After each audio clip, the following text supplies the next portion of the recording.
আসসালামু আলাইকুম বন্ধুরা, জামিরুন কিচেনে তোমাদের সবাইকে স্বাগতম। আজ আমি নতুন স্বাদের সব রকম মাংস নিয়ে চিকেন মশলা তৈরি করব।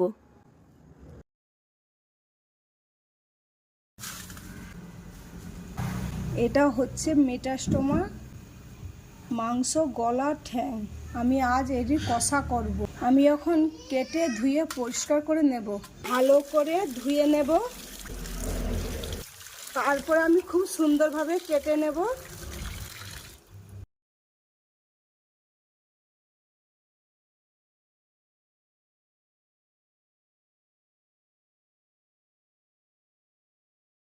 আমি এইরকম সব মেটাস্টোমা কুচিয়ে নেব।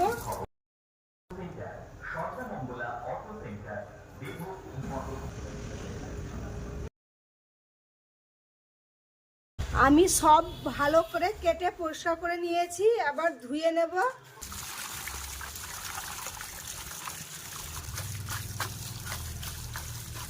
আমি এইরকম করে 5-6 বার করে ভালো করে ধুয়ে পরিষ্কার করে নিয়েছি।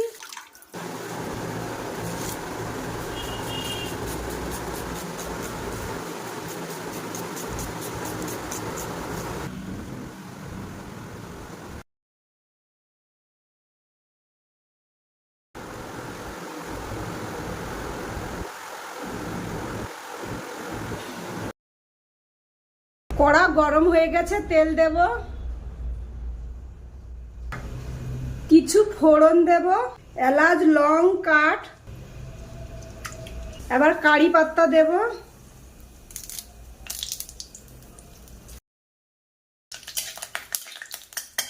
পেঁয়াজ কুচি দেব, দিয়ে কিছুক্ষণ ভেজে নেব। কারি পাতা দিলে একটু ভালো লাগবে। বেশ কিছুক্ষণ ধরে ভেজে নিয়েছি, এবার টমেটো কুচি দেব, কাঁচা লঙ্কা দেব, এটাকেও কিছুক্ষণ ভেজে নেব। বেশ কিছুক্ষণ ধরে ভেজে নিয়েছি, এবার আদা রসুন বাটা দেব। আদা রসুন বাটাকে কিছুক্ষণ নেড়ে নেব।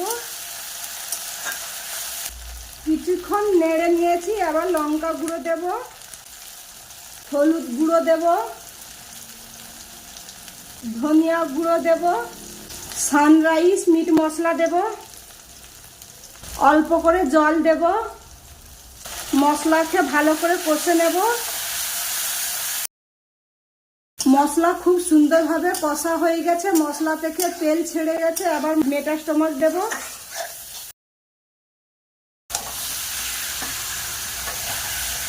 মাংস মশলাকে বেশ কিছুক্ষণ ধরে কষে নেব। লবণ দেব, দিয়ে বেশ কিছুক্ষণ কষে নেব। খুব সুন্দরভাবে কষে নিয়েছি, মাংস থেকে তেল বেরিয়ে গেছে। আবার জল দেব।